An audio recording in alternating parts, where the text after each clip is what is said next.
Please welcome Todd Inlander of Southern California Edison.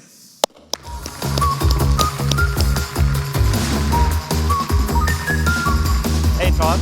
Hey, how you doing? Great. Thanks for joining us. Thank you. Wow, awesome. Awesome, great to have you. So, your company is serving, 15 million people in Southern California? That's right. A region that faces some very unique environmental challenges. So maybe first question to you is, how did you adapt to these unique challenges and how do you use technology in that? Yeah, well, I think it's a pretty unique time for us at Southern California Edison, still dealing with the devastating effects of wildfires, climate change to what's happening in our ecosystem, balancing that with the fact that we're facing the most demand that we've probably experienced in the last 50 to 100 years. We're a 140-year-old company, probably 80% increase over the next 20 years in demand, driven by data centers and electric vehicles and electrification of buildings. And so that is dramatically changing our landscape and dictating that we do something different. So we need to continue to adhere to our mission, which is to deploy safe, reliable, affordable power. We can't do that with just doing things the way that we've always done it. We have to incorporate, of course, SAP.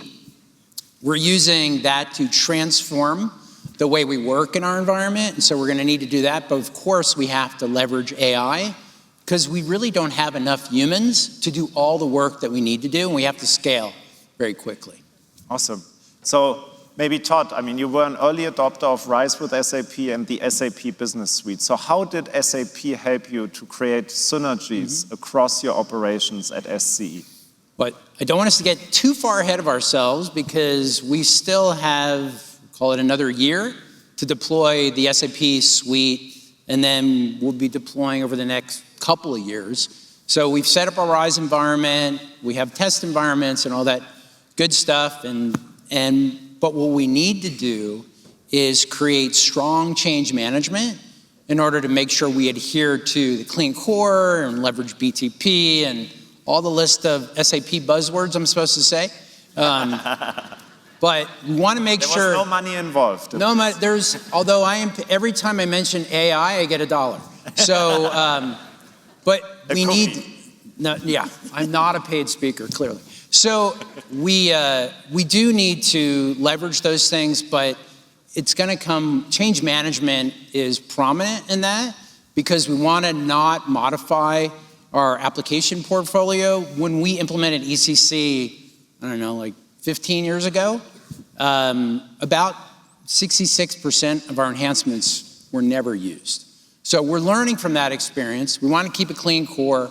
We want to keep things, reduce customizations and make sure that the business understands that that's the way you use SAP and you run SAP.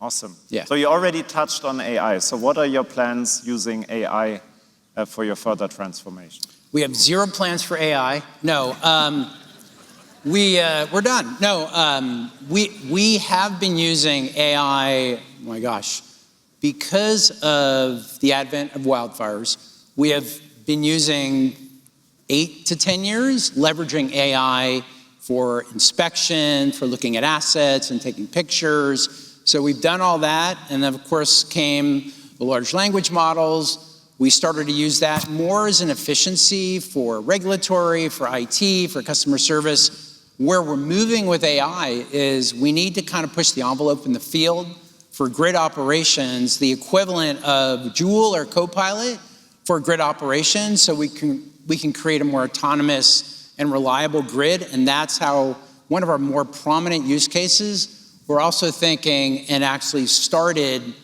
how do we prevent humans from being deployed to the field?